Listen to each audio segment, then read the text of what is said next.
Part two of my quarter of a century gambling addiction life story. I recently did part one and I feel like I left a few things out. I found the process of doing it a little bit triggering at times, and I rushed the ending and left out some key bits. So I wanted to kind of finish the story. Guys, it's Matt. I am a compulsive gambler in recovery and I'm your mind and movement mentor, here to help you.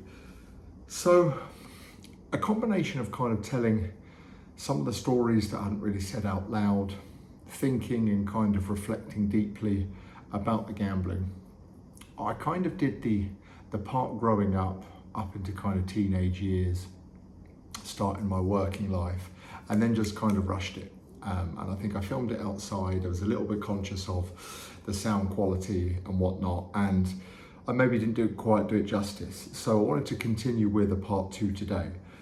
So in the first part, I mentioned how I left my job at Barclays Bank, which was more their decision than mine, because I was advising people of their finances, how to save money, how to multiply their money.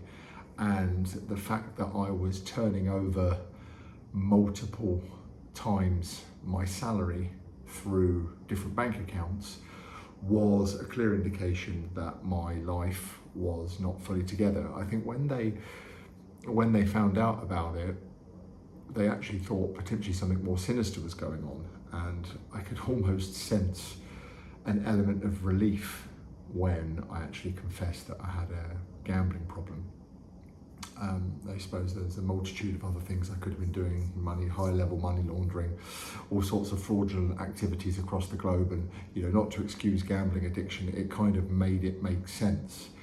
And I still remember the day when some guys came into the branch where I was working at the time, and almost in these sort of men in black style suits, never been seen before by any of the staff there. And then my line manager said, "Oh, Matthew, can you lock your drawer? There's some people here to see you." I was like, "Oh, okay," and sort of put my things in my drawer, my desk drawer, kind of where I would face-to-face interact with customers. And I started kind of walking upstairs to kind of where the staff room was, and then sort of bumped into her on the way down, and I was looking confused as sort of where do I want to go, and she was like, "No, the third floor." And it was almost like something out of a movie, like, the third floor?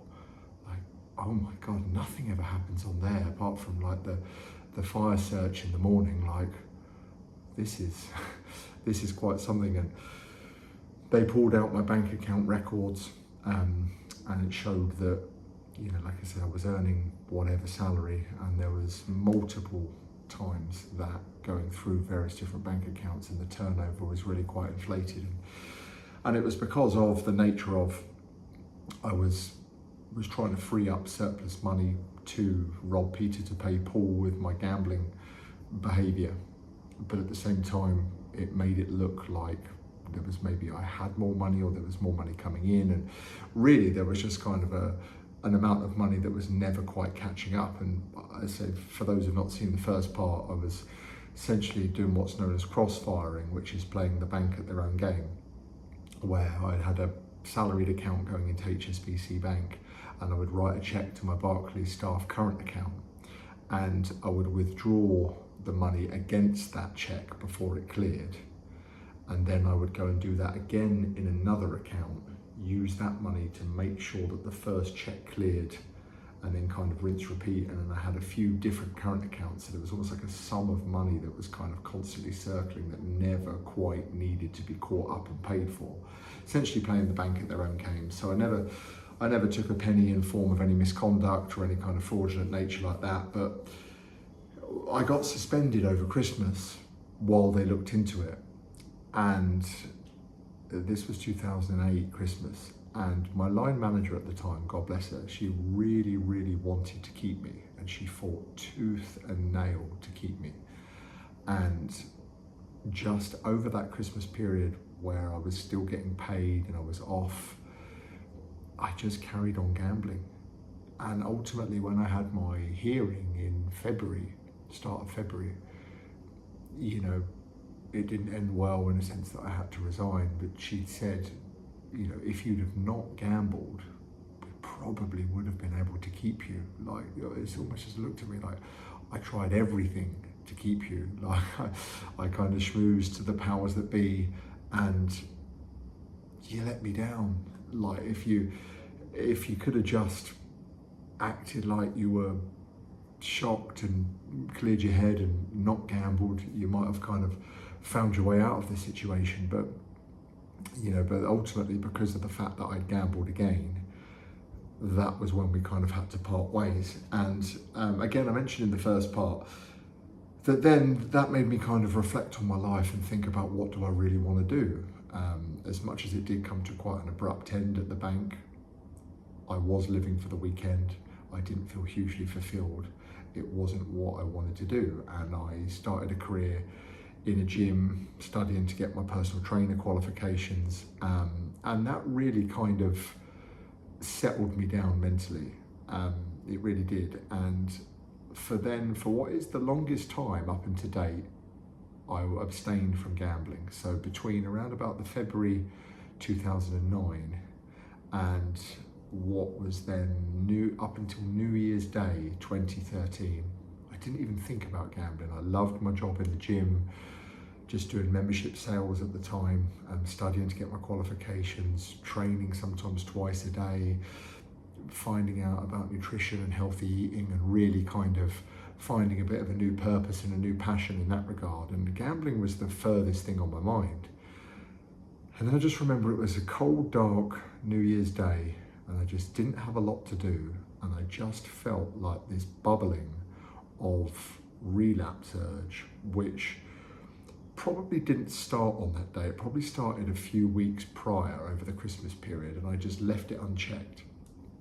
And it just led to me placing a bet. I remember it was Southampton versus Arsenal on New Year's Day, and I think I had Arsenal to win, odds on maybe £200-300. So a reasonably sized bet, bearing in mind I'd been grafting hard for money and hadn't gambled for years prior.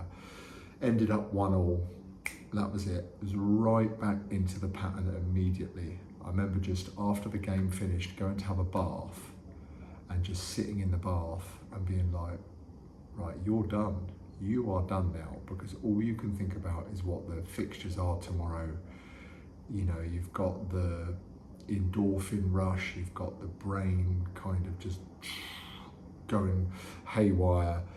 If you think that you can just write that off as a sort of a one and done, you've learnt your lesson, silly boy, snap on the wrist, couple of £100, say no more about it and just crack on, you have got another thing coming. And then that was that whoosh, straight back, like I'd never left, into the same kind of intensity that was prior to stopping back in 2008 and before. Back playing the FOBT machines in the roulette with obnoxious spins, you know, gambling at any kind of opportunity that I could.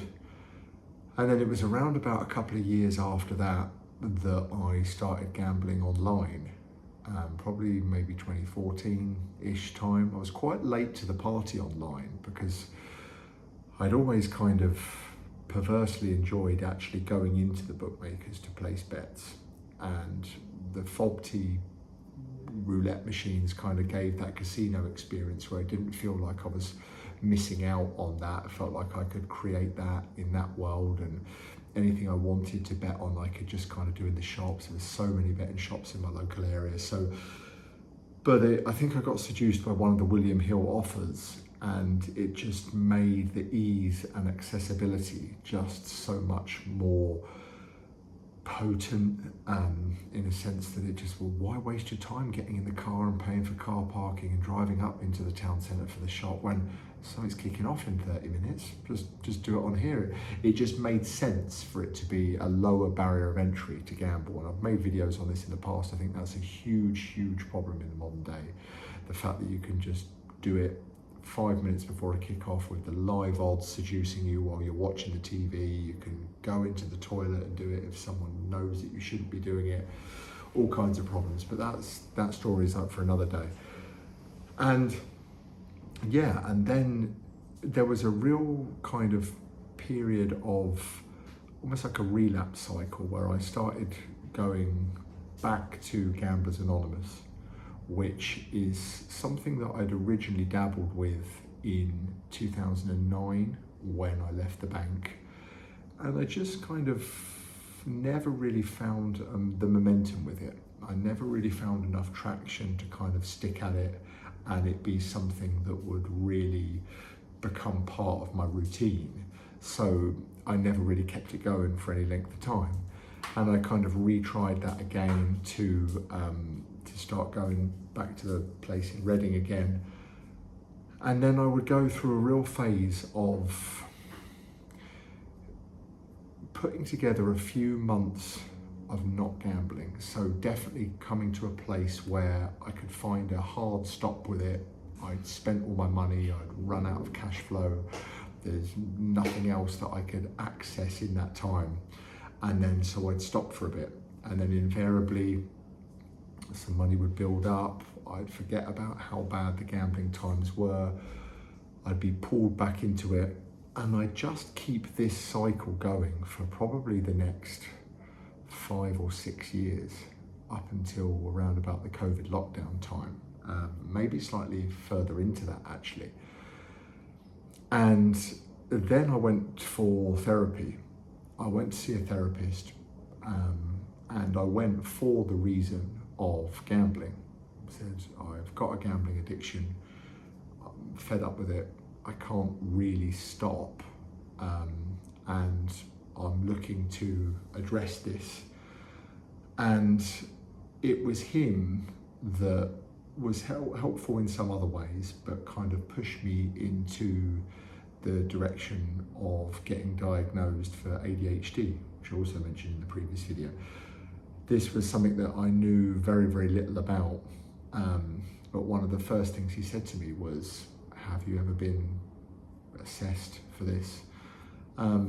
And immediately that kind of piqued my interest a bit, because I thought, okay, there might be something in this. I definitely feel like I'm powerless to the addiction, and I feel like I'm open to anything that is a new tactic that's going to potentially help me in different ways. And I ummed and ahed about it for a while, because I don't know why. I think there was a very long waiting list, which made me think, okay, this is going to be quite a long-winded process. This is going to be something that takes quite a while. It's not something that I can sort reasonably easily. And then I went and got assessed by online, virtually, for this was again in the lockdown times, where a lot of things were being done over Zoom and over Skype, and I was diagnosed with really quite an aggressive form of it. The scorings were out of 9, and there was 4 separate brackets. I think I got 9 out of 9, 9 out of 9, 8 out of 9, 9 out of 9. So it was really quite severe. And that made a lot of sense when I thought back to growing up, and the way that I get quite obsessed over things, the way my mind seems to kind of run away with me at times, the way I get very kind of frantic and very frenetic. Big link between ADHD and addiction. And that it makes so much sense. And I started taking the stimulant medication, which is the kind of the big pharma default to kind of put you onto. And I procrastinated around that for about 6 months or so, because I'm very kind of quite holistic in my thinking, and I like to think, it's not an ADHD medication deficiency that I've got. There must be something else that I can do. I was already really kind of keeping quite a healthy lifestyle of eating the right foods. I've always gotten a hell of a lot of therapy from high intensity exercise, so I kind of almost wanted to continue with that kind of thing. I'm completely teetotal from alcohol and drugs, but it kind of got described to me as almost kind of like wearing glasses, and it was going to help kind of almost like, I suppose, that the body catch up to the speed of the brain. So I went with that for a bit, and that definitely calmed my mind to an extent upon starting the journey on the ADHD medication. Whether some of that was placebo effect, I'm not quite sure, but that was something that I definitely can say I've tried. I then made a decision in a reasonably short while after that I just wasn't prepared to be on that longer term, and made a conscious effort to come off that. And I haven't really looked back since I've come off that in terms of the way I feel. I definitely have big ADHD tendencies at times, but I'm really, really conscious of kind of what I eat, and things like minimizing processed foods, really trying to monitor my blood sugar spikes and keep like my energy balance, make sure I'm consistent with my activity and that kind of thing, and my sleep pattern. And that side of things I feel like I'm kind of on top of, but as the recording of this video, I'm about 8 months and 3 weeks since my last gambling activity. But it has been like a real challenge. My last 3 relapses have all happened in October. The most recent one only lasting a calendar month, from the 1st of October 2024 till the 1st of November 2024, which is my abstinence date. As of currently recording this video, so that'll be 9 months next week, and well, the end of next week. But it's been, you know, something that I've never really been able to truly tackle. I feel like on one hand I'm so far away from a relapse, because I feel like I've got my head screwed on. I feel like I've got so much skin in the game in my recovery. I find making these videos very therapeutic to do. I do online Gamblers Anonymous now once, twice a week. I have lots of people in almost like a community, like support network. I did the Gordon Moody retreat and counselling service for 4 days back in March, and then a follow-up at the end of April for another 4 days, learning about the brain and learning, you know, kind of building a bit of a support network and understanding gambling addiction a bit more. So I feel in real time like in a good place, but you know, when I think back, I think quarter of a century, I just think, you know, I know there's that old saying that like you shouldn't look backwards, it messes with your neck, and you know, just focus on the future and that, but that's a hell of a long time, and there's a hell of a lot of unconscious patterns probably locked into my motor neurons in my brain that, you know, that recognize the addiction-based tendencies. And I think for me going forward now, I have to communicate about it. I have to speak to my partner, my girlfriend. You know, when I feel agitated and when I feel like I'm on maybe the first or second rung of the ladder, because, you know, relapses very rarely happen in a split second. For me, it's almost more of like a light, like a dimmer knob that just kind of gets progressive. And if I can try and kind of identify it here, it's going to be a lot easier to resist and potentially tackle, as opposed to kind of when I'm here and I've already built it up in my mind that it's a really good idea to do. I think that is the #1 thing for my future self to focus on. And you know, it's been such a big part of my life for so long in so many negative ways that I just like to think that going forward now, I can share more about what I went through with it, what I've learned about, you know, myself, the way my brain works, and maybe sort of some patterns that I can recognize in others, or, you know, some people that are maybe just becoming problem gamblers, or just understanding or just realizing that they are, and try and offer some value to them. You know, I always say, I sign these videos off by saying I make this content for a younger version of me. That would I have listened back then? I'm not so sure, but I would have liked access to sort of abstract thinking about gambling, that would have kind of helped my neurodivergent brain, if you will, and certainly made me feel that like I wasn't completely alone, because all addiction is incredibly isolating, but in particular, gambling can be very unsociable. It can be very insular, make you very withdrawn, retreat into your own mind a lot. A lot of even your closest allies become ogres that you can't confide in. You can't share how you're thinking, or what you're thinking, and that because you don't want to, you know, as recently as about last week, I had a dream that I gambled.